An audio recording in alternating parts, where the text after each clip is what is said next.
All right, welcome to episode 6 of Searching for MacGuffin with your host George, Gabe, and Link.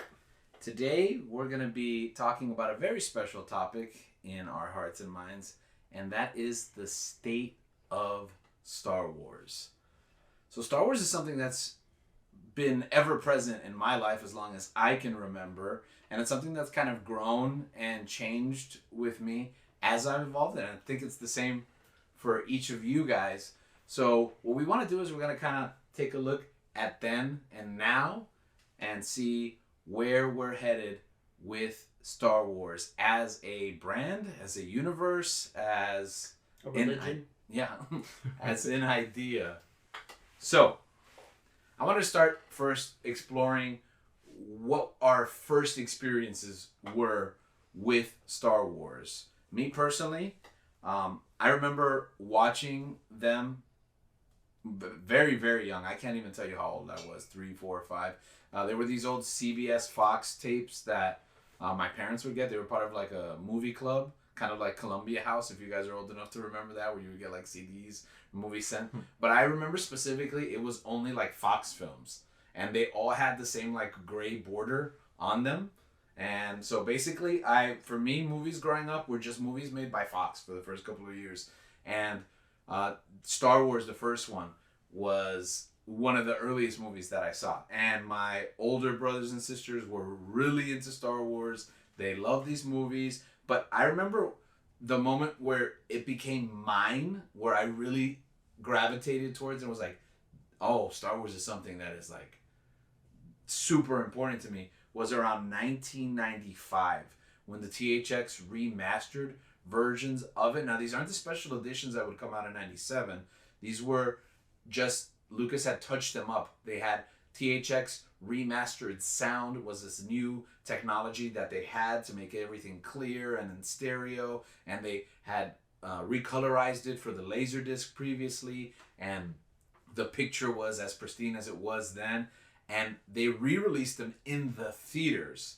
And that's when I jumped in and watched them one by one theatrically. And that's way different. I don't know about you guys, but when you, especially at a younger age, when you experience a movie in a theater, it's way different than experiencing it at home, especially back then when, you know, we didn't have the sound and the video and the audio, you know, the screens that we have nowadays to kind of simulate that theatrical experience. It was night and day. So I fell in love with these movies, and I bought them when they were re-released on VHS, the ones with the Stormtrooper and the Vader and the Yoda heads, if you've seen them. So that's when, to me, Star Wars became super relevant. And that was it. We just had those 3 movies, and for a long time, that's all that I had. You know, those 3 movies, and they existed kind of in a vacuum. What about you, Gabe? When did Star Wars become, you know, relevant for you? So, growing up in the same family, obviously, we had, especially like my dad was a huge Star Wars fan. So a lot of the times it was just playing on in the house. My first memories of watching it, I may not have like remembered everything, but I remember I was around like 3 or 4 years old when it was being played, and I mean, in reality, I could just remember the Ewoks. Those are probably the most, like, what I remember the most is like as a kid. Yeah. But I remember when the hype for the prequels was coming out, like I think when Phantom Menace was coming out, I was like 3, so I wasn't gonna be in the theaters for that. It was a bit after that, right before Attack of the Clones came out, I watched all those movies and where I could actually remember them, especially the original trilogy, of course. And that's when I remember I was just like, man, I remember feeling like, yes, the good guys won in A New Hope. This is odd. Like, it was incredible. And then in Empire, I just felt straight terror. Like, I was a bit traumatized as a kid with Empire, because I mean, I love Luke so much, and he just got his hand chopped off, and he just got his butt kicked. Like, he got whooped. But also seeing like Yoda was like, there was like so many positive negatives that I just, as a kid, I didn't know how to deal with it. Like, it was like, this is a movie, like, aren't like, good guy's always supposed to win. Like, Right. this, like, isn't there always supposed to be like a resolution towards the end? Like, and so like it was difficult for me to deal with that. And then I think towards Return, when we get like the climax and the fight, and just I think what stays in my mind is the like when like two moments in that movie is like when Luke first ignites his green lightsaber, when he's saving his friends, and then Luke and Vader fighting, in front of the Emperor. That for me was just, it was really special, and it stayed with me. And I think there was a point in time where, as I grew up, it kind of became not as relevant in my life. I was going through a lot of changes, socially, physically, and mentally, that like Star Wars was kind of like being put on the back burner. It wasn't at the focus. And then it wasn't again until college that I met a friend of mine. This was around the time The Force Awakens was coming out, and I didn't really know much about this guy, but we just so happened to be in the same room when the Force Awakens trailer dropped, and we both freaked out. And after that, we've been inseparable. He's like my brother now, but like we've been inseparable ever since. Always talking about it every day, and so that moment, I think was definitely like watching the Force Awakens trailer was definitely like the starting point to like the renaissance of Star Wars in my life, to where like it was again cemented when you watch The Force Awakens. I watched it with the same guy, and it's just been a journey after that. So I think for me, it's a bit complicated. So like I feel like it's in 2 points. One when I was 5, and the other when I was, I want to say 20, 21. Yeah, for me, Star Wars was always there in my house. It's always for me. To me, it's always been in the background. The first time I watched Star Wars, I was 5, and like Gabriel, all I really remember were the Ewoks, and especially the scenes where they were killing them and they were dying. I remember crying. I was like, why are they killing the adorable It was bears? really sad. Yeah, it's really sad. Why would you kill something cute? So that's how I got into Star Wars. You know, my dad was very into science fiction, and my family too, so my siblings as well. So they were always watching it. And I think that was '98 when I watched it. The prequels came out. I didn't watch the first one in movie theaters, and then I watched the episodes 2 and 3 in the movie theaters. But they weren't well received, right? Right. Especially by my friends, you guys, my sister and George, who's her husband. So growing up, I'm like, all right, Star Wars wasn't. You know, they made this movie that we were excited for. People were. I wasn't really excited for it, but people were excited for it, and then they disappointed. So yeah, Star Wars is always there in the background for me. So I didn't really pay much attention to it. I would get Star Wars toys for Christmas. I remember I had this huge, not this huge, but I had this dewback as a toy, and I loved that toy. But it was just always there for me in the background. I never really got into it. I knew you guys were into it. My friends were into it. So whenever you guys spoke about and talked about Star Wars, I was like, all right, cool, yeah. But I got into Star Wars when I was in college, especially that year that Clone Wars was introduced, was inputted on Netflix. That's when I got into Star Wars, because I started watching Clone Wars because I heard so many good things about it, and it was just great. And from there, I've been hooked on to Star Wars ever since. So Clone Wars for me was the reason why I'm in Star Wars. I'm a Star Wars fan. What was it about Clone Wars? I don't know. I just really enjoyed the. It was just fun, you know. I grew up people saying, "Oh, the prequels suck," right? Anakin, Hayden Christensen's a terrible actor, and the Clone Wars, like, it redeems Anakin. Yeah. And then you get Ahsoka, who kind of sucks at the beginning, and like, oh, now I'm like, I went from hating Ahsoka to like, oh man, I wish she. Why does she get her own stuff? I mean, I love Ahsoka. She's one of my favorite characters, and then Obi-Wan as well, who is my favorite character when it comes to Star Wars, is awesome throughout the whole series.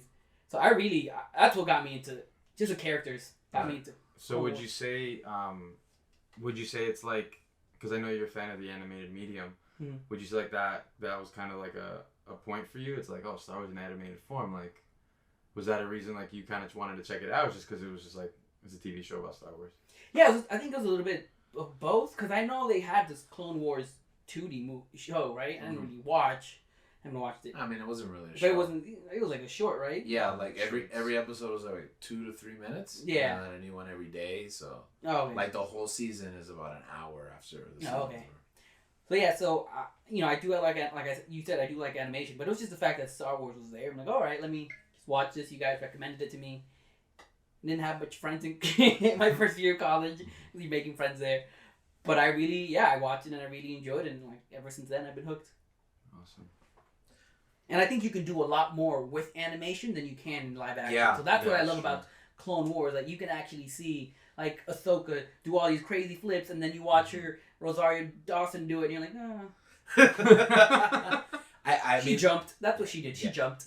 I think you gotta like, you have to have different expectations depending on the medium, because that is what's cool. It's like, oh, you get to see like all this crazy stuff that you're not, like if they did it in a movie, it would cost $500 billion. Like, just this scene. And then also you can get away with doing some spectacular stuff, because also if you go too crazy in the prequels, when the Jedis are like running at super speed or like jumping like 3 stories, you're kind of like, it feels fake. Like the suspension of disbelief is broken, but it's not when it's animated. So you get to do cooler stuff. Because as much as you might want Rosario Dawson to do all stuff, if she would have started doing that on TV, you'd probably be like, oh man, this is like, I don't know, Fast and the Furious or something. And not Star Wars, which I think we might get to at some point. Now, the question I wanted to get to you, that I wanted to give to you, was what was it that drew you to Star Wars specifically? We're starting with me? Yeah, sure. All right.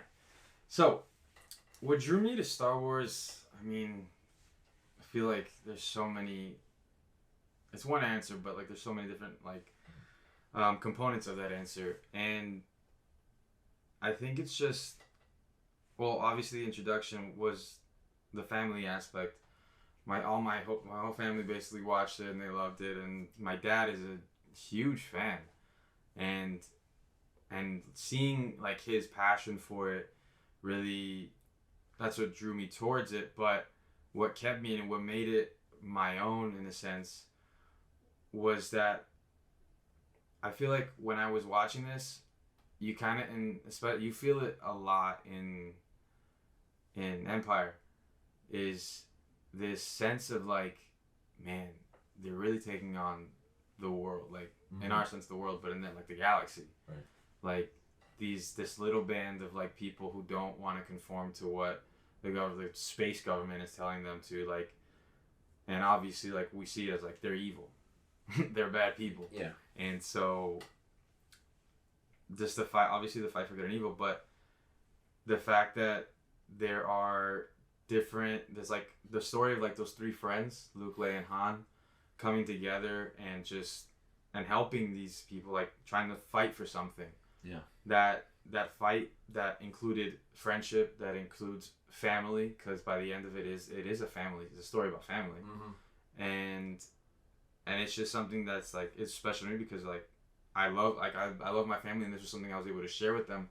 So although my uncles and my aunts and my cousins, my parents aren't running around with lightsabers and using the Force and stuff, some of them maybe, that's true, actually, there's video. There was a part where I can definitely relate to like a lot of the characters and take different things from them, and it was just something really special for me, and that was me as like a kid.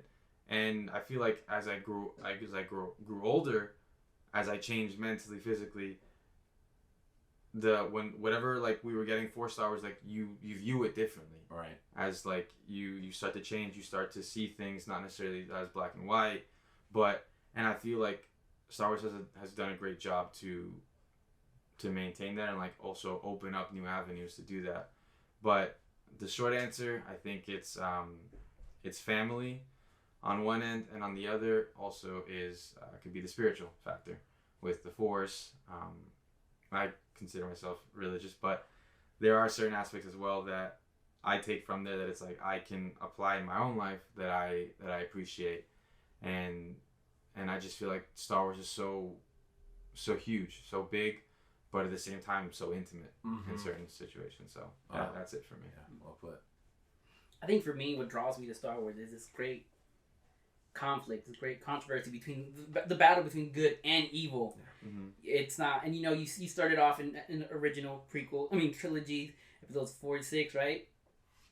Yeah, 4 and 6, and it seems like it's very simple, like Vader bad, Luke good, right? Mm-hmm. And then you go to the prequel when they're expanding the universe and you see all the politics that plays behind it and everything else, and it gets more complicated. And now now we're in the sequels, and you see how the results of those consequences of how complicated it is all, the whole battle between good and evil is. And I just and I wonder, like, I've always wondered, like, is there ever peace in Star Wars, in the galaxy of Star, in the universe of Star Wars, right? Or are they always fighting? Is good and evil always fighting against each other? Never ending battle. And is it a never-ending battle? I know it's, and it kind of reminds me of, like, how we are. Like, I feel like it's a never-ending battle here, but So I just like that, and like seeing how the little actions have big implications in the future, and how you don't really think that's, that those implications are going to reach all the way to the sequels, like, having Palpatine out of nowhere come back, it's like, whoa. Yeah. Stuff like that. So that's that's what draws me. I just love this battle between good and evil, and asking myself, is it ever going to be over? Because I'm watching Mandalorian, and it's like, no, the Empire's still there. Yeah. But we don't really see the Force. You don't really see Jedi. So did the good guys lose? Right. So that's what grabs my attention. Yeah. I mean, I agree with you. I think that battle of good and evil, and I think you hit it right. Like, you hit the nail right on the head when you said that it's so black and white in the original trilogy, and I think that's what draws me to the original trilogy. It's simple. Yeah. And, like, it's about my life, but it's in plain terms, especially as a kid, because as we all just shared, the first time we were exposed to it, we were really young, and it's easy to understand, And what I love about Star Wars is that it's deep, and it's deeper than it actually is. Because in reality, it's like space cowboys, it's samurais, it's it's laser beams, it's every like kid's dream, right? A fighter pilot, or be have superpowers, but the complexities of it, and it's interesting what you said, all the politics and behind like the prequels. That I think that's one thing that I think a lot of people believe George missed the mark when he made the prequels, that it's supposed to be a movie for kids, and then it's like all about like taxation and trading and like trade. But what I love about that actually is that it opens up the conversation for the Clone Wars, because you really don't have time in a movie like that. That's what I think the problem is in the prequels. That's why the shows are better. Yeah, because in the shows you like see like the Senate, you see the like diplomatic actions, like Padme, like they go into the nitty gritty of like bills and stuff, and it's like, oh, but if you defund this, then how are you gonna? And it's like, oh, this is with the real world, and that's what it is. Like, it's complex. Because life is kind of the same way. Like, life is simple. And life is really complicated. And that's what I think Star Wars. On this show, what we're trying to do is trying to explore what that driving force is. What is that mechanism that moves the story along? And that's not just in Star Wars, which is today's topic, but also in our lives. What is it that drives us to continue moving forward with this? And sometimes that's difficult to do in the absence of narrative. So like I said, I fell in love with Star Wars. I was ready to commit. I wanted to put a ring on it around 95, right? But I wouldn't get another Star Wars movie for a few more years. And I grew up with this mentality that that's it. There was these 3 movies, and it was it, and it was over, Yeah. So during that time period, I reached out for what was known as the extended universe, and that's when I started getting the like Super Star Wars on the Super Nintendo. I remember around the N64 times we got Shadows of the Empire, and that was a game adaptation of a book that had come out that I was really excited about. And how did I get really excited about it? Because they had a series of toys, and I saw the Emperor Shizor and the Crimson Guards, and he had like a force. It's not like a lightsaber, but it's like a shield, like a light shield, right? And just like all this crazy stuff. I was like, this isn't in the movies. This is cool. This might be cooler. So it's like, read the book, play the game, buy the toys, make up your own stories, your own adventures of like your own extended universes, the adventures you go on with those characters in their time. And that's what kept me going until, Lucas decided to revisit and make more movies. there was a period of time there where none of us had, from 2005 to 2012, after all the prequels were done. Yeah, we didn't have anything. We didn't have anything. And it ended in a sour note. Yeah. Expand on that a little bit more. I think people had higher expectations for what they wanted Star Wars to be, especially the prequels, and George Lucas's idea did not meet those expectations, so a lot of people hated the prequels. Right. I know I grew up with you guys, and you guys tell me the prequels sucked, so in my mentality, like, oh, the prequels sucked, right? But for us, it ended in the bad note. Yeah. You tell that to, I call them Zoomers, but Generation Z. You tell that to Generation Z. They love the prequels. Yeah. So it's like, oh. Like, that was their first Star Wars. Like, yeah, that was their first. Yeah, exactly. Like, maybe they went to the theater and they hadn't even seen the old one. And I do wonder, like, a lot of people now don't like the sequels, right? Especially the kids that grew up not liking, the kids that grew up for the prequels and loved them, now they hate the sequels. So I wonder, like, all right, what about the next generation? Are they going to love the sequels as much as, like, Generation Z loves the prequels? Right. I think and correct me if I'm wrong, you can expand on it as well. For the people who, like, grew up in this time of the prequels, like, it's just all Star Wars.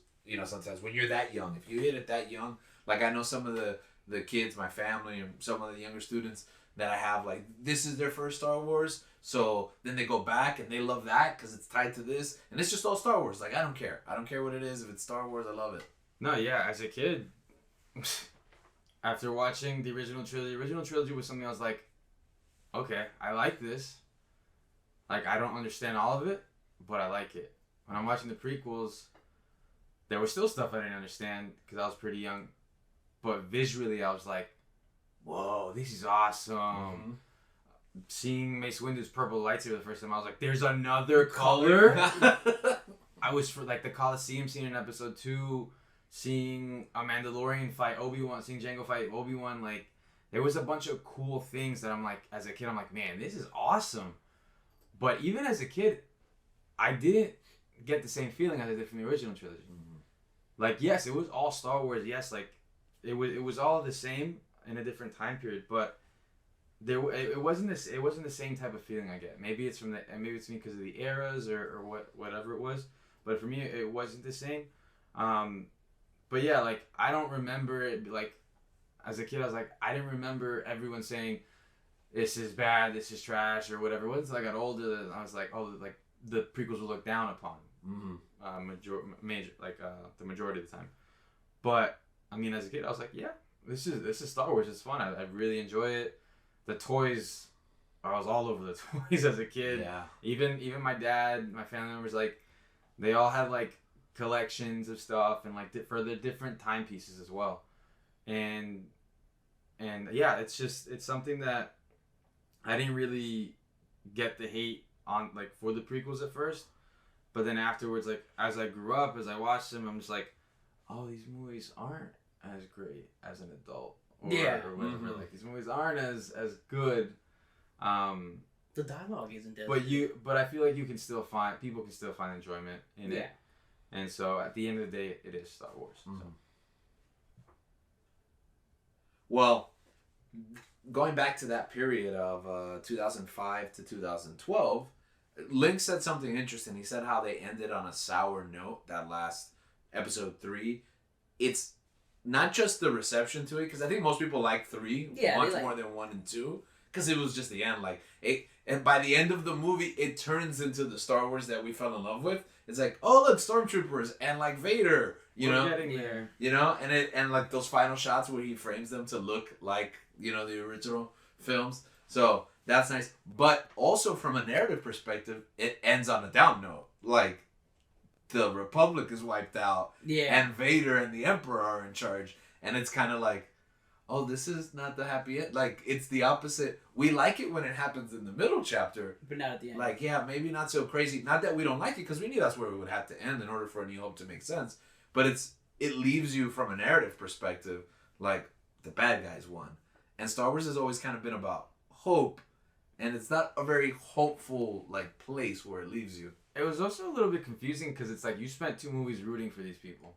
Like, you spent two movies rooting for the Republic, only for them to turn into the bad guys. Yeah. Like, the clones, like, yeah, like, they're our army, they're the good guy army.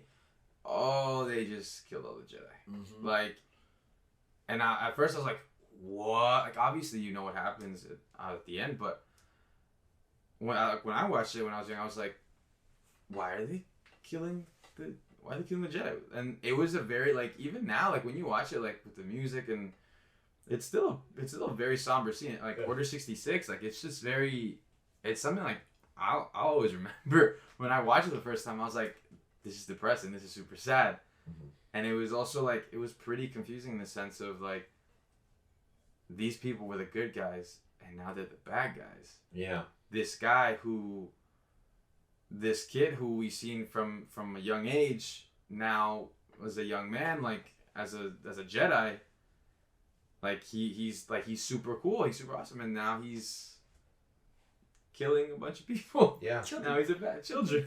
Children. And it was difficult to process, but I think that story wise, like that's a, like, I don't know, I just really enjoy that. Maybe not how it was executed, but I think the premise of it is pretty attractive. Yeah. I mean, it has to happen in order for the original trilogies to make sense and to be more meaningful. Yeah. They have to lose. It has to end in a bad note in narrative wise in the prequels, so that there's more redemption, I guess. Yeah. In the original trilogy. Yeah. It's just interesting because it's like you said. So like, Anakin is our protagonist, and he turns. The Jedi like are culpable because they kind of handled the whole situation of the prequels like in self-interest and militarizing themselves, and then they're all gone, and then Yoda fails, and then he runs away. It's like it's a lot of Failing. yeah. It's a lot of L's you're taking. Yeah. But I didn't, and that's the thing. Like, I guess it's because we know what was to come. Yeah, and that's true, Yeah. and that softens the blow. And that's what in makes the it- end it'll all work out. Because it was like, I promise, nothing will compare to when I saw Empire. I was distraught when I saw Empire. Like they lost, and I didn't know what was gonna happen next. Yeah. With Revenge, it's like you see it happen. It still sucks. It's still sad. But at the end of the day, we know that the good guys are gonna win. I know you were young. Do you remember like what your initial response was to like Han being frozen, for example, in Carbonite? I thought he was gone. Yeah. I thought he was in chocolate. I thought he was gone. I was like, he's done. Like, what? Can he eat his way out of that? these are two very different. He's dead. He's chocolate. Try is he selling chocolate? Why don't they just melt him? No. Okay. So you thought, I always wondered because I feel like I watched 2 and 3 like back to back. Yeah. So I don't think I ever got the time to process that, and I'm kind of jealous. Like I was, man, if only I would have had to wait and like just really think that this guy's frozen forever. Yeah. Because it's like you take it for granted when you watch him as a series. It's like the next episode is moments away. They unfreeze him at the beginning of 3, but it's like imagine like Han, he's gone, and like you're waiting years to find out what happened. And I just thought that was interesting. So in that period, there was a couple of things that kind of kept us going, and it was an expanded universe of sort. I mentioned the stuff I got into when I was younger, but that's all that we had because we didn't have any new movies on the horizons. There was a couple of games, a TV show like Link mentioned, toys. What were some of those experiences during that downtime of Star Wars? Those things that kind of kept you going. What kept me going? Yeah, or well, you mentioned that Yeah, this like- is about the time where you start to fall in love. Yeah. with So Star Wars. around my senior year of high school, I start watching Star Wars. I start watching the original, not the prequel, more consistently, and like I end up enjoying it more. I'm like, oh, okay, this is that. Now I remember why my dad and my family was super into this because it's really good. It's pretty interesting, right? But then it isn't until college that I start watching Clone Wars, and it was already done by then. Yeah. So I didn't have to wait every week to watch a new episode. Like I was able to binge watch it. So that's what kept me going. But that was it. Like that was it. There's nothing else after that. Right. Until I saw Clone Wars late too, which is so funny because as a quote unquote huge Star Wars fan, like I just slept on this show about Star Wars. But I remember it specifically because when the pilot came out, they released it theatrically. Yeah. You know, and the Star Wars movie, the Clone Wars movie, right? And I was so excited. I was like, all right, it's going to be awesome. The first animated movie. I'm going to watch it in the theater, yada, yada, yada. Then I go, what a disappointment. Like, I was upset. Oh, once again, disappointment. Yeah, and it is disappointment because to back up a little bit to episode 1, I remember my experience with that. I was like a freshman in high school, and I went to go see episode 1. I had to watch it a couple of days late because the lines were ridiculous and my dad would not make them for me or get the tickets in advance. But eventually I saw it, and I remember just being so alone because I wasn't disappointed. I was more confused than anything because I was like, did I not like it? Did I just not love it? Was it even Star Wars? And I was like just all alone. And I got a call from a friend that I went to middle school with that I was really close to. He had moved away. And he called me right out of the blue. And back then there was like long distance calling and everything. So I was like, okay, this is weird. We hadn't talked in like maybe a year and a half. And he calls me up and he's like, hey, man, did you see Star Wars? And I'm like, yeah, I did. Did you? He's like, yeah. It wasn't good, right?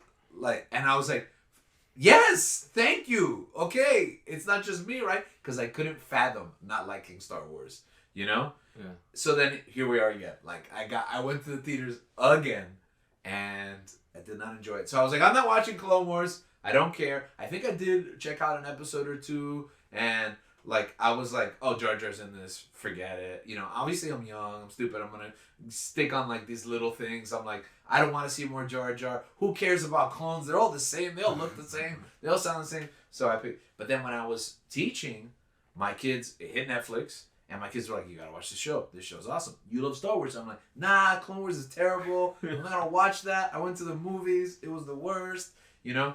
But then finally they broke me down. Like, you gotta do it this summer. You have nothing else to watch. You gotta watch it. And when we come back, you have to tell us all about it. And I did, and I fell in love with it. That's great. Yeah, the show is so good. It is just as much Star Wars, if anything. And ultimately, it helped redeem those everything. No, it helped redeem my relationship with George Lucas and Star Wars in general, because it was like, okay, Phantom Menace, I need that for Darth Maul. You know what I mean? The prequels, I need it for the Clone Wars. You know, and you know what? I needed that movie, even though it's not good, but it's the first episode of this. You know what I mean? So it kind of repaired the whole thing, and then I got into the video games at that time.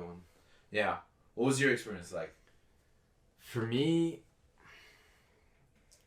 it was a lot of the toys, as well as the video games.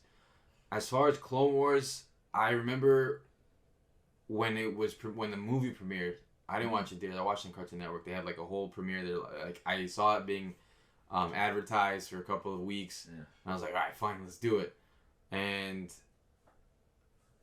then when I watched it, I'm like, that was cool. That was fun. Uh-huh. And then after that, because again, like I really couldn't tell. Like, I mean, like you said, Star Wars is Star Wars. I'm gonna enjoy it. And so then the show, like, they're like, all right, we're releasing episodes.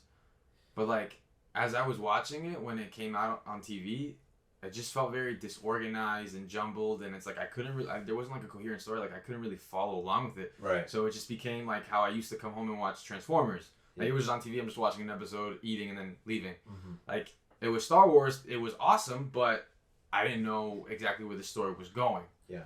And it's like a serialized show, and syndication does not help serialization at all. And for those that don't know, could you elaborate a little bit more on syndication? Okay, so like when a show enters into syndication, there's enough episodes that they're just gonna play them every day instead of once a week. Now, when you watch a new show, usually it's about once a week, but they just give the episodes like Monday through Friday, and they're not particularly like worried about the order that they place them in. Yeah. So it's like they have at least 100 episodes, and they're just revolving them, and it'll be like one from season 4 and then one from season 3, right? And then, like Friends or Seinfeld. Yeah, exactly. Which is a lot of that. Well, you know, in the TV episode that we talked about, our top 5s list, we talked about like being exposed to these episodes like in random order and not really understanding like the driving force behind the narrative from year to year, and that's what's troublesome sometimes when you experience these shows this way. You you don't really understand or get where they're coming from because it's like a mixed bag. Yeah, and so that was my experience with Clone Wars. And as far as the other stuff that kept me going, video games was huge. Force Unleashed was like that was like a dream. Like I can be that first level is playing as Vader and just mowing down Wookiees. Like that was pretty fun. Ooh. And so like fun. That sounds terrible. Just wait. It's just unlimited. And I was gonna buy the game this weekend because you guys got me into it. Now I'm gonna be sad. Is just the first level. That game is literally unlimited power. Like you're so OP and like you get to change like lightsaber colors and you have like these cool force powers. You get the dual wield, right? Yeah. Like two sabers. Yeah. It was just so much fun. Like 2 sabers or Darth Maul? No, like two. Like Ahsoka. Yeah, like Ahsoka. Which before that, I mean, at that point, I don't think I had seen that. Yeah. Anywhere before. Yeah. So he held him like. He holds them like both like behind him. Yeah. Right? I'm so excited. I'm so excited. It was a lot of fun, and then obviously there was so many other video games like Star Wars Galaxies. I mentioned that in my top 5. Playing that with my dad and other people. It was incredible. Like that kept me in it for a very long time after the movies. Playing with other people, joining guilds, becoming Jedi, going on your own quests, and things like that. But I feel that as a kid growing up, the number one thing, the biggest thing probably was the toys. The toys was huge. Like even off the bat, like at your guys' house, like there was always lightsabers around, just randomly anywhere. I remember the Darth Maul lightsaber, the dual wield. Yes, that was incredible. Like. I remember playing with that all the time. Qui-Gon's lightsaber, Obi-Wan's lightsaber. They even. That's where it went. Yeah, it was in my house for long. Yeah. And then once like when the prequels were kind of like coming to a close, they kind of came out with like newer lightsabers. Now these lightsabers you had to put batteries in them and lights and sound effects. And I remember I got my Luke, my Return of the Jedi green lightsaber, and then Anakin's blue lightsaber. And those are my favorite. Playing with little action figures. The toys were just... It was my imagining... Like, I was making my own stories. I was making my own Star Wars stories, my own Star Wars movies. Being able to... I remember that was like the number one thing that like topped my Christmas list every year during that time period. And it's just... It allowed me to enter a galaxy far, far away without having to watch the movies or I didn't have that content with me, and like you can only you can rewatch Star Wars all the time, but we did. Yeah, basically, yeah. But it was something different that I can enjoy for myself. Yeah. To the point where like we got used to watching Star Wars every Christmas, and like it became a tradition. Like I would open all the presents, and usually almost every year there was some kind of new re-release of Star Wars. That's true. You know, whether it would be the VHS or the THX Master or the special edition, or now it's on now it's on DVD. Now it's on. There was this. I don't even remember what the format was. CDR or something. Something they used to watch in China. The Dream Class used to play them. I don't. But I would just. And I would always get it. And if there wasn't a new Star Wars release, I was opening all my presents. Yay, awesome, great. But we were doing Star Wars at midnight. Now, like most families will watch It's a Wonderful Life or something like that. Or even Die Hard in some cases. Yeah. But like in our house, it was Star Wars. Yeah, it was Star Wars for sure. And the trilogy was done by midnight, New Year's Eve to the next day, Christmas Day. We had seen all 3 of them. Okay, so that brings us to 2012. When Disney purchases Lucasfilms from George Lucas at the time. This was a turning point for Star Wars because it kind of changed everything, and it kind of set the path for the road that we have ahead of us. So for the past couple of years, we've been living in this post-Disney Star Wars universe. I don't know if you want to give a little insight on that, what that process was like. So when they announced that Disney was buying Star Wars, that was around 2012. So I was a sophomore in high school, and throughout that period, like there was a lot going on in my life. I had just moved back to the States. I was at a different school, and there was just a lot going on. But I remember hearing oh, hey, Disney's buying Star Wars. And I mean, everyone knows Disney. But I don't think I understood how big Disney was. Mm-hmm. And then I heard the price tag that they bought it, which was like $4 billion, $4 billion, and that might be the first time that I heard that that amount in money. Yeah. And I was just like, wow, that's huge. But I didn't really I didn't know what to expect. Obviously, I was excited because like, oh, this means more Star Wars movies, right? Because up until that point, I was like, Star Wars is done. Like, there's no more. Yeah. Like, even with the Clone Wars TV, like, it's not like live action Star Wars is done. Like, we're not gonna get anything else. The story is complete. And then like Disney buys them, and I'm like, oh, so more Star Wars. And it wasn't something that I looked too deeply into. Just like that certain point in my life, I was just kind of like, this is cool. I'm interested. Let's see where it goes, and then we'll check back in when something comes from it. Right. It wasn't like I was like, oh my gosh, Disney's buying Star Wars. This is the greatest thing ever. I wasn't as preoccupied with that at the time. A lot of people thought the opposite too. That it wasn't gonna be. Yeah, good. it wasn't gonna be good. Like, oh, Disney's gonna ruin it. You're gonna make it. I mean, I feel like a lot of people still. Yeah, no matter what, yeah. Oh, how so? What were some of those voices? No, it's just that. Like, oh, Disney's gonna ruin Star Wars. So it's either you really like the idea that they got bought by Disney, or you did it. Do you think they really do you think those people had in mind like they're definitely gonna make new movies and they're not gonna be the same or? Probably, yeah. I'm sure. Yeah, most of them were thinking. because everyone's. I mean, you hear this saying, oh, like the Disney version of this, the Disney version of that. Yeah. I guess. I mean, I can't speak for them, but if I were to assume people would just say, oh, like Disney's gonna make Star Wars in their own way, like not necessarily stay true to how me as a person speaking as a Star Wars fan, how we like it or how it used to be. They're gonna make it their own thing and they're gonna rule it. They're gonna drive it into. They're gonna run it to the ground. You're gonna turn it into a musical. Well, I wasn't sure who came out winning at that time. I was like, $4 billion. That sounds like a lot to buy like a film franchise. Because I know they bought Lucasfilm, but like Indiana Jones wasn't really on anybody's radar. And what else do they make? You know what I mean? And like, there's other assets that go with the company, sure, but really, you're buying Star Wars. That's what you're buying for $4 billion. I was like, that's a lot for like 6 movies and a cartoon. And no movies that are coming out. Yeah. Nothing like development. like Disney had most recently bought Marvel like about like 3 Right. years before We that. had been there before. And then a couple years before that, they had bought Pixar. And so, I mean, looking up some information on that deal, in Bob Iger's book, they were talking about how Bob Iger wanted to purchase Disney and how he was going to go about that. And because he had just bought Marvel, and he's like, I want to buy Lucasfilm. Sorry. Mm-hmm. And so he wanted to know how to approach George Lucas. And it turns out they had a mutual friend, Steve Jobs, who had sold Pixar to Disney. Right. And so they all got together for like a dinner. Which is a dinner I would like to be. I would have That'd be been amazing invited. to imagine.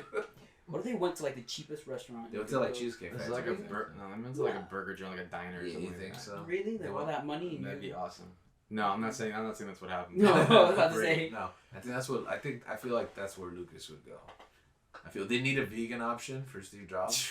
But, but yeah, it's a huge amount of money, like thinking about it. But I mean, kudos to Bob Iger, like having the will and the brain to go after those moves, because those were huge moves in Pixar, Marvel, and Star Wars and Lucasfilm. It's funny for me though, like Star Wars was already synonymous with Disney. They had the Star Wars celebration. I'm not celebration. I'm sorry. It's Galaxy Nights now. But what was it called? Like Star Wars Weekend at MGM. And the ride Star Tours. Yeah, the Star Tours was there. The both iterations. I grew up going on the Star Tours ride. The amalgamations, the kind of like Donald as Darth Maul and Mickey as Luke.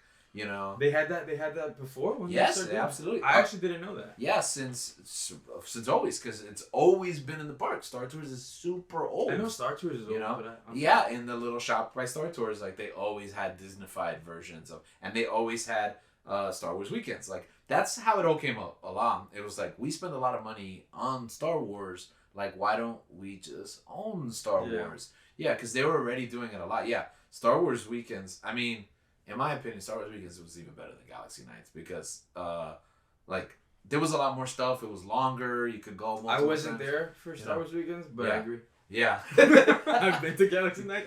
We went to Galactic Nights. It was like such a rush. It's like such a limited time window to like enjoy everything.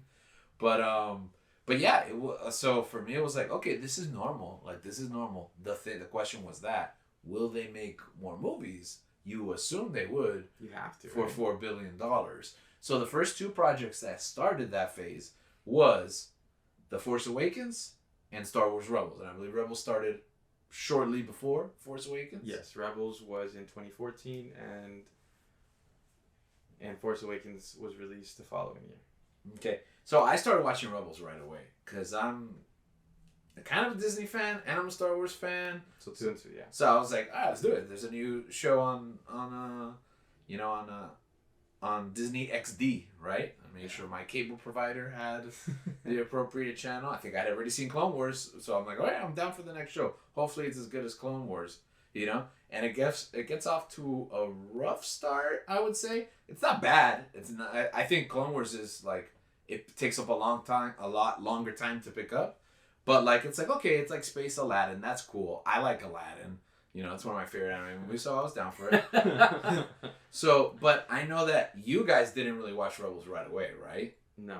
Okay. Yeah, because I was in college. I didn't have TV. So I just waited until... When did you watch it? Like, how far into it did you get? I watched the last season as it was happening. So maybe... it's 4 seasons long, right? Mm-hmm. So maybe in the 3rd season, that's when I started watching it after I'd let... Because I don't like watching weekly stuff. Right. So I just waited for it to build up so I can binge watch it. Mm-hmm.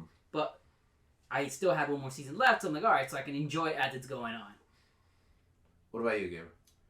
Yeah, for me, I watched, I think it was around the same time. The 3rd season is when I watched it. I know we watched the last season together. Is when I hopped on.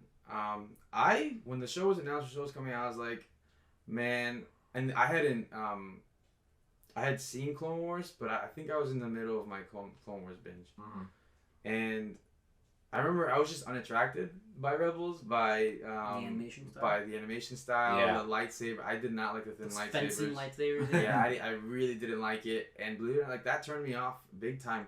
But that's so funny because I remember you bringing up like, the lightsabers are too thin, and I was like, that's why you're not gonna watch the show. Yes, the lightsabers, and then I'm thinking here are the reasons I didn't watch Clone Wars for so many years. So yeah, so with that, I think actually it's an interesting point because I think at the time I didn't really understand how important those other projects are, especially like Clone Wars and then what would be Rebels, how they actually expand the story of Star Wars, how important they are to the story, how they push the narrative. And because I just thought, I was like, because of my history of just watching random episodes of Clone Wars, I was like, this isn't important. I was treating them all like filler episodes. Like, I can watch it whenever. Like, it's not like a show that I have to watch in sequential order.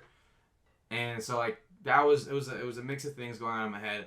But as I'm watching Clone Wars, I'm like, no, this is amazing. What am I doing? And I was like, you know what? Like, I remember you guys were telling me, George was telling me about to watch Rebels, that it was really good. And the other person, I had some other friends in college who were watching and they were saying it was really good. I'm like, oh, okay. And then my friend who we had watched the trailer with together, he started watching and he's like, oh, this is really good. And I was like, you know what? Fine, I'll give it a shot. I watched it and I loved it. From the first couple of episodes, it took a little bit getting into, but after that, like, it's just some of the best Star Wars. I really enjoy. Yeah, I agree. I really enjoy the team, but also the family aspect about it, like that they have together, the missions, and just how important, how vital they are to the main story.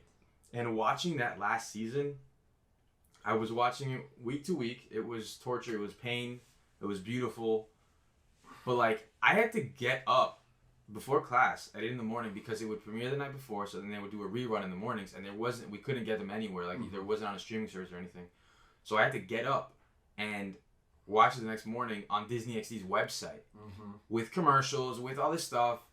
And I'm like, man, I'm in college and I'm waking up before class to watch a Star Wars animated TV show. Like, what is happening? But I don't regret it because that fourth season was beautiful. Like, there's points where it's like, I don't know, it's peak Star Wars sometimes. Yeah.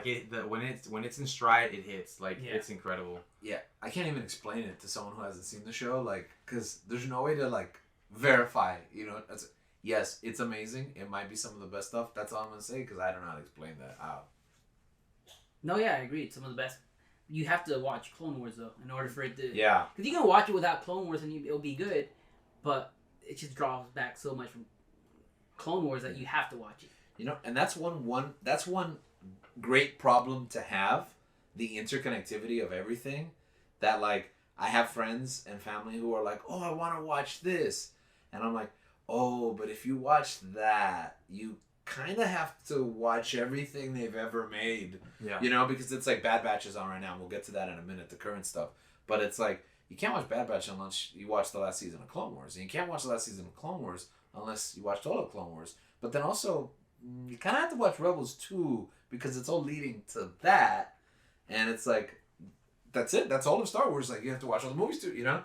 And it can be difficult sometimes. Where's the jumping on point? Yeah. You know? And it's an investment. Yeah, absolutely.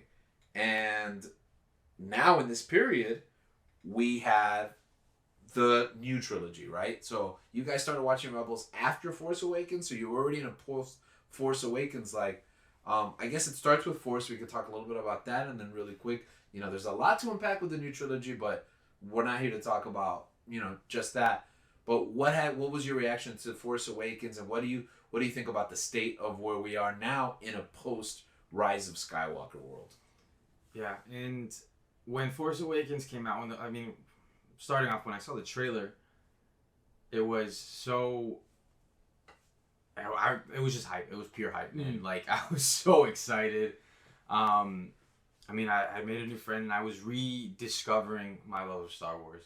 You know, like going back. Those teenage years coming like in high school and coming out of high school, early years of college, I kind of I was focusing more on like sports and trying to be popular, hanging out with friends and doing all that stuff. When you could have been watching Star Wars. When I could have been watching Star Wars, yeah. And so I kind of fell out of it a bit, but I remember like having that connection, and when Force Awakens was coming out, like it threw me back in. It turned me into a little kid again. And I went, and I was just so excited to watch it, like lining up to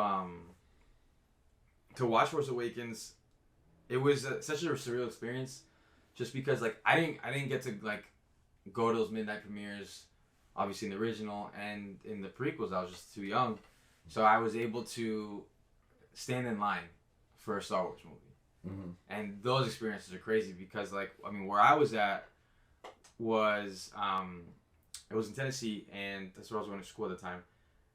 And it's like they had like a little Star Wars like order, like a local like chapter there of right. I think it was, they had a 501st chapter there too.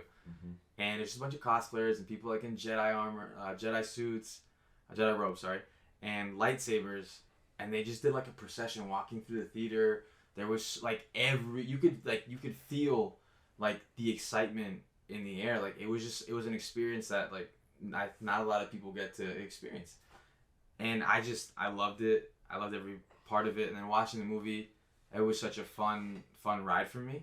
I thoroughly enjoyed it. I mean, what's not to enjoy? You like A New Hope, you'll enjoy A Force Awakens, and it was something really, really special to me. I feel like with the friend that I watched it with, getting to it, because we were on the hype train before that, watching the trailer, and then after that it was so much fun, and also a bonding experience for us, the ones that we'll always be there for each other since then. I'm trying to think, why did we watch it together? Why did I have to watch it with my boring friends. I remember because I usually watch movies like, 'cause before that when the Marvel movies were coming out, I was watching with you guys. But then I went to college in Tennessee as well, same school as Gabriel. And I remember Star Wars. I'm like, oh, I have to watch it with. Did you go opening night? Yeah. I went with people that I'm like, all right, I guess we're in the same major. Let's go together. But I would have rather watch. I know we watched Rogue One together the following year, right? Yeah. Why didn't we watch this together? You didn't get like a 501st processional? No, I got like. What theater did you go to? I have no idea. You probably didn't go to the same theater because the theater I went to was the best one. Like I had to find the best. I think I theater went to the in area. Carmike one. Yeah, no. Okay. Oh wow. Yeah, no, it was a big deal. It was like a family and friends reunion. Like everyone I knew was there in the theater, or I knew where they were. If they were somewhere else in town, I knew which screening they were at, and it was just like I knew what all my lunch conversations and my texts. It was an and event, calls man. were It was gonna a be cultural about. event. Yeah. No, I watched it. It's like, all right, we're in the same major. You like Star Wars. Let's go together, I guess. And it was good. I'm sorry. But it wasn't as memorable as it would have been when Yeah. I watched Rogue One with That Gabriel. sounds amazing. It sounds more memorable than even me. Dude, it was. I would have amazing. left my whole family behind. Yeah. It was amazing, and it was perfect because that week I had found. I mean, my favorite restaurant at the time was Chipotle. That's the one I frequent the most. But at where I was, they didn't have one. Yeah. Right. And so that week I had discovered, it was 20 minutes away from my school. I had discovered a Chipotle variant that has the same exact setup, bowl type, and the food was great. And I was so excited because I was so happy because stars aligned. Star Wars is coming back. I finally found my Chipotle replacement. And then right before watching the movie, we went to go eat at that place. Yeah. It was called Dos Bros. And Shout out Dos Bros. Shout out Dos Bros, Chattanooga, Tennessee.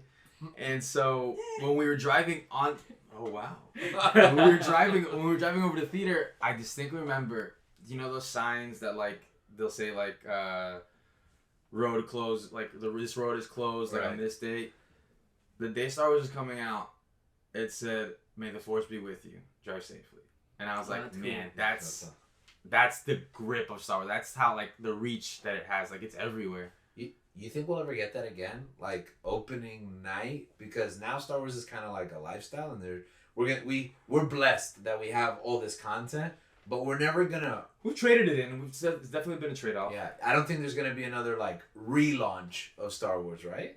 Nah, I don't think so. Now that Disney it's hard, bought it man. and they're constantly producing stuff, like how many shows do we have coming up in the future, right? Because it's time. It's time.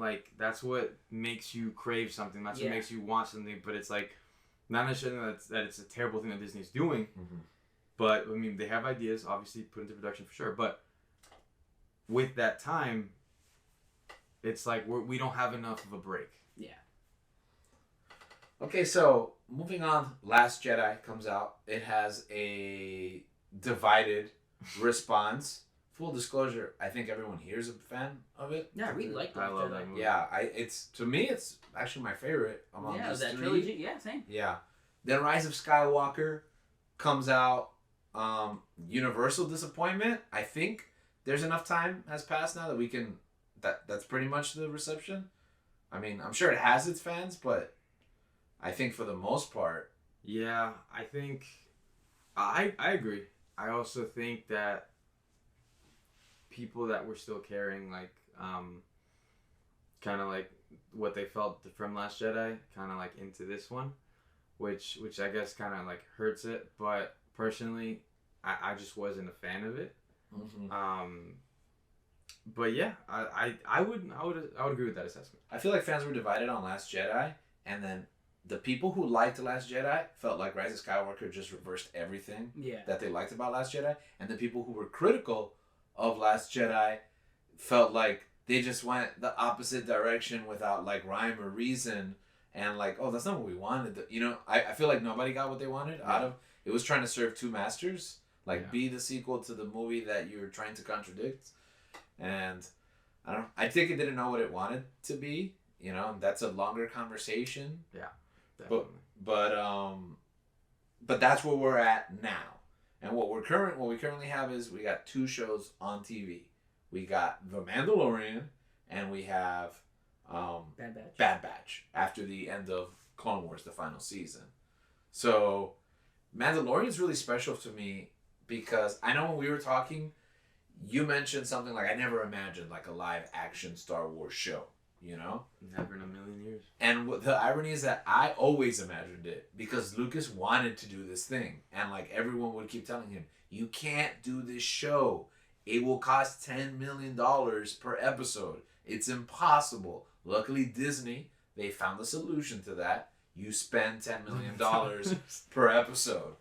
So, with that being said, very briefly, Mandalorian and the final season of Clone Wars going into Bad Batch, what has been your experience now to this day? Oh, I love it, man. Some of the best Star Wars we've ever gotten.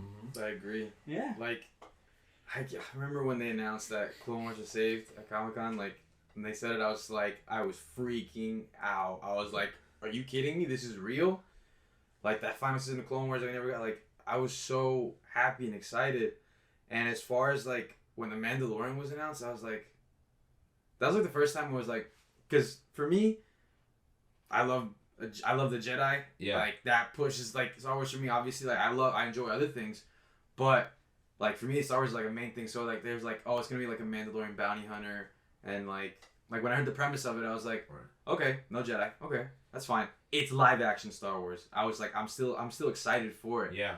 And then when I watched it, I was completely blown away. And the ride that it's been on, like, I feel like watching it week to week and every episode, like, obviously that's grueling, but still, having a new piece of Star Wars, of the Star Wars world, being open to you in a matter of 7 days over a period of weeks is something truly special. Because before, you'd have to wait 3 years for a movie. Before, other times you have to wait longer. And it's like you have a piece of this Star Wars lore that you are getting to see week to week. And it's not like they're like cheapy episodes or like that they don't put any thought into it. They're just putting it out just to put it out. No, like Dave Filoni and Jon Favreau and everyone like that, the behind the production of The Mandalorian have done a fantastic job, I feel, personally. Yeah. I don't know a lot of people that don't like this show, but I'm very happy that we are where we are now. It's exciting. It's hopeful for the future. To know that there is, like, we can have great Star Wars and it can kind of come in a form of like a TV show. Yeah. Because it's like there's obviously like big questions like, can it succeed? Can it do well? But I think they've answered those questions in the form of The Mandalorian. I agree with you. At first, I was dubious when I found out about that they were making this Mandalorian show without Jedis, because I thought Jedis were what made Star Wars cool. You get me? Because before that, they made that show Star Wars Resistance without any Jedis, and I thought, this is terrible. Do not like this show at all. Yeah, but that was his own thing. Right? Yeah. But that didn't have any Jedis at all. So I'm like, that was the problem. Yeah, so I was like, so is this? But then the Mandalorian doesn't have much Jedis. You get me? In the season 2, you get more stuff, right? But it was awesome. It was great. Right. I think that it went over. It was like, you don't need Jedi, dude. Yeah, you really don't. You don't need Jedi to tell a Star Wars story. You don't. You can tell it about just a man trying to do a job and protect someone that's not as someone that's kind of like vulnerable, basically. Yeah, like, I'm gonna be honest with you. As I mentioned, I grew up with the extended universe, and so many times one of my favorite books growing up was Tale of the Bounty Hunters. Some of my favorite games were the Rogue Squadron games and the books as well. You know, so I was used to stories without Force Jedi. You know what I mean? So when I heard about The Mandalorian, I was actually pumped because I was like, this is what I want. For years I've wanted to expand the universe, you know, cinematically, the way that the universe was always expanded in the comics and in the books and in the games with me. So it's like, I want to see what it's like for regular people, because not everybody knows Luke Skywalker, you know? And I wanted to see what that was like. And I love The Mandalorians. I was obsessed with Boba, like most Star Wars fans. And this was the show for me. With that being said, they end up introducing Jedis anyways, and I'm down for it. Better, yeah, like my whole thing with Mandalorian after season 1 was like, see, not everything has to be about Luke Skywalker. By the end of season 2, I'm like, I don't care. I love Luke Skywalker. Bring everything. You know, I love the Force and Jedis. Yeah, and it's so well done that, and it's like a cultural phenomenon. Like, everyone knows Baby Yoda. Everyone knows Mando. The Baby Yoda one, man, like, that is everywhere. People that don't, like, even watch Star Wars or know anything about the show, like, they know that the Baby Yoda's on it. Yeah. Toys, pillows, like, they own, like, a sticker. Right. Because it's just, like, and that's just another way Star Wars, like, it transcends everything. Like, it's universal. Uh-huh. And that's what's exciting about it. But the stuff with Luke in the end. Yeah. Full disclosure, if you haven't seen the end of Mandalorian season 2, I don't know why you're listening to this podcast. Go watch it right now. But continue. So with the stuff with Luke, man, like that, I can talk for days about that, but that moment was something just like, it was extremely special obviously for personal reasons, Luke Skywalker being one of my heroes as a kid and a character, one of my favorite, the most beloved characters I have in pop culture. And something about also the green lightsaber getting its due. Something about which, I'll probably talk about later on, but the green lightsaber, seeing it and it's in all its glory, that moment it has to be like top TV moments for me. One of the top TV moments for me ever. You must have had a similar moment, because if that is the pinnacle for Luke, what about your girl Ahsoka at the end of the final season of Clone Wars? Those last 4 episodes. Yeah, those last 4 good episodes. Because of previous 4 with the Martez sister and that one. They were fine. The season as a whole is good, but those last 4 is great. Those last 4, that was amazing. I was really excited and I had no idea where this was gonna go.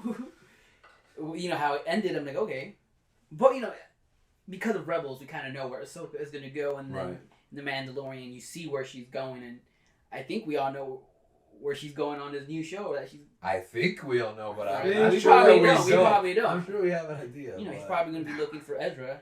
That was another thing. Ahsoka live action on The Mandalorian, that was incredible. That was when you feel validated. Yes, that was when I'm just like, oh my goodness. And the fact that they got Rosario Dawson too, they made a lot of good choices. So I loved it. But my expectations were higher because I told you can do so much more in animation than you can do in person, right? Yeah. So when that fight scene between Rosario Dawson and that other lady, I was like, bro, I had just seen Ahsoka versus Maul.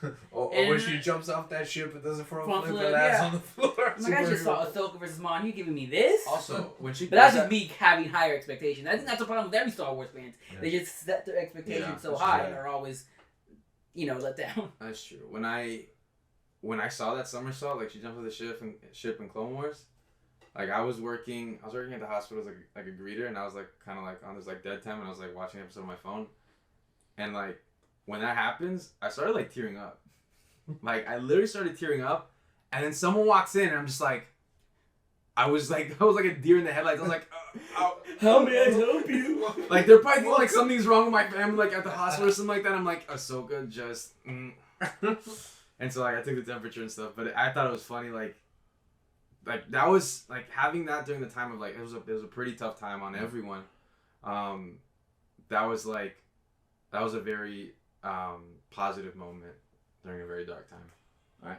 So to end today's discussion, this is where we're at now. We've looked back at so far what's Disney done, and I think some of our favorite parts now that we have the Skywalker saga tucked in, some would say dead and buried, but tucked in, behind us in our rear view, we've looked at some of these other stories. Rogue One, Solo, we didn't have a chance to talk about those. These shows that we're watching, Mandalorian, we've expanded the universe. Now, the universe is ever expanding, much like the actual universe, I think, according to science, but the universe is ever expanding. And on the horizon, what is the thing that you are most looking forward on the slate of a dozen shows, I think, that we're developing for Star Wars? I don't have any part in the development. I'm sorry. At least a dozen pieces of content, yeah. Yeah. Including movies and all that stuff. So what are you looking forward to? For me, mostly the Obi-Wan show. That's what I'm most looking forward to. Obviously, the Ahsoka show, too. But I think Obi-Wan's my favorite character. Okay. Why? I just love Obi-Wan. He's the best Jedi. He's a point. Yeah? You have a point. He is a quintessential Jedi. You get me? What a Jedi supposed to be. What a Jedi supposed. Although I think Jedi for a more civilized. Although I think Qui-Gon might be. He needs more play. Yeah, Oh, but we need more. We need more we'll Qui-Gon stories. But yes, I'm really excited about that because I love Ian McGregor. All right, Obi-Wan and like a 1B Ahsoka. Yeah. Yeah. What about you, Gabe? What are you excited about? I think I'll go opposite with that. I mean, just to be opposite because the Obi-Wan show is just, I can't wait. I really can't wait to have Ewan McGregor back, Hayden back. Like I know he gets a lot of flack for it, his performance and stuff, but when they announced he was coming back, I was excited. I'm excited like to have some pieces of like the past come back and be reintroduced, and I'm excited to see where they go with it. But the Ahsoka one, I think for me, like continuing off of Rebels, I think is gonna be so because of just the way that Rebels like that last season like turns out and ends. It's so exciting for me, and hopefully we'll get to see a character she mentioned in The Mandalorian. Okay. I'm pretty sure we are. Like, there's a reason. I mean, your name drop for sure, but like also this character is just. I mean, there's books on him, so yeah. And I've read some of those books, and it's an incredible character. And to see this person live action is just gonna blow my mind, in my opinion. So I'm gonna say Ahsoka. 1B will be Obi-Wan. Okay. But in reality, Obi-Wan is probably Yeah. For me, it's gonna be Andor. Oof. Because I love Rogue One, and I know Link once told me it was his favorite Star Wars movie, and I was like, Not once, multiple times. slow your roll. Give it like 8 years, and then come back to me. No, but Rogue One, I loved it, and the thing about Rogue One and Solo is they kind of get lost in the shuffle in between the chapters. What is it, 7, 8, and 9? Not me. Not me. But I love Rogue One. I love Rogue One, and Tony Gilroy's going to be working on it.